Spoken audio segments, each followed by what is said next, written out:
In this tutorial, we'll be taking a look at how to set your levels for recording. Basically, you want your input to be as loud or hot as possible without clipping. Now, what exactly is digital clipping and why is it so nasty and irreparable? You clip when your input goes above your computer's threshold of 0 decibels. There isn't really any way to fix this later. One of the advantages of a greater bit depth is the larger dynamic range, with each extra bit giving you about 6 decibels of volume or dynamic range. The dynamic range is measured downwards from 0 decibels, by the way. Greater bit depths can record softer sounds, and there's more room for your louder sounds too. Digital audio can't express a number above 0 decibels. What that means is if you try to record a signal whose amplitude goes above this maximum value, there's no way to express that loud of a signal.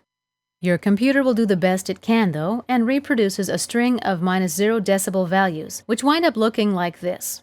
The flat top line you see here results in a buzz or distortion, and it's unbearable.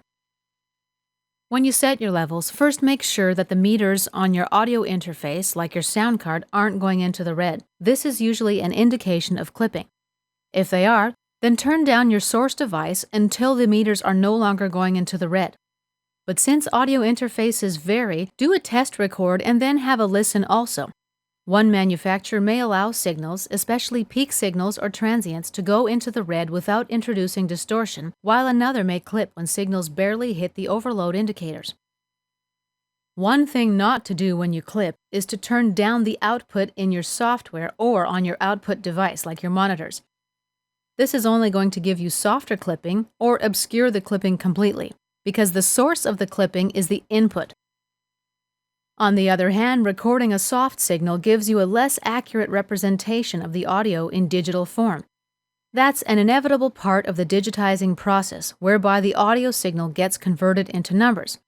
If your input is soft, the sound will be represented by fewer zeros and ones than if it's louder. So the quantization error will result in a much more inaccurate representation of your sound. Louder levels will be represented by higher numbers, so the resulting sound will be more full and more accurate. By the way, quantization error refers to the natural inaccuracies that occur as your audio signal gets converted to digital numbers. In sum, it's extremely important to set your levels accurately before you get started. Your output, despite the amazing plugins that Pro Tools lays at your fingertips, will only be as good as your input. Take the time to know your instruments. Every knob or slider on your equipment has an optimal range that will yield the best performance and clarity with a minimum amount of noise.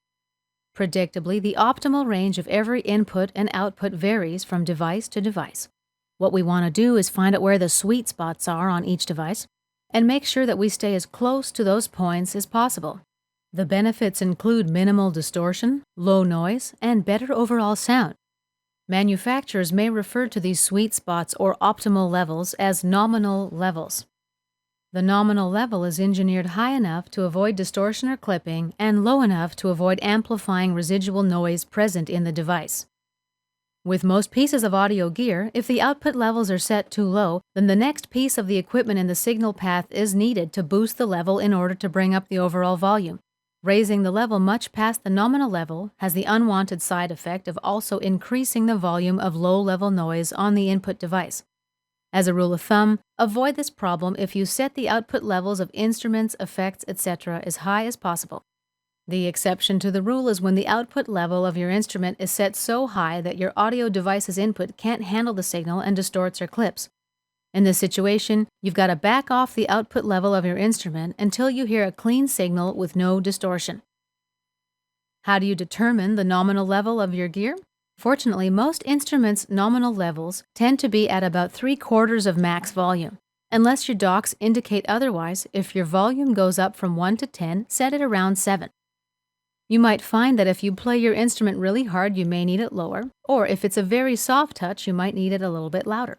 If all equipment was built identically, your level problems would soon be over.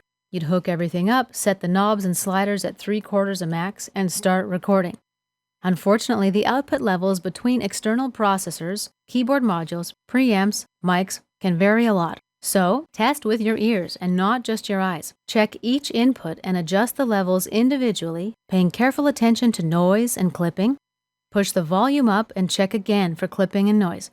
When you hear something that just doesn't sound right, stop, readjust the input and output until you get a clear sound.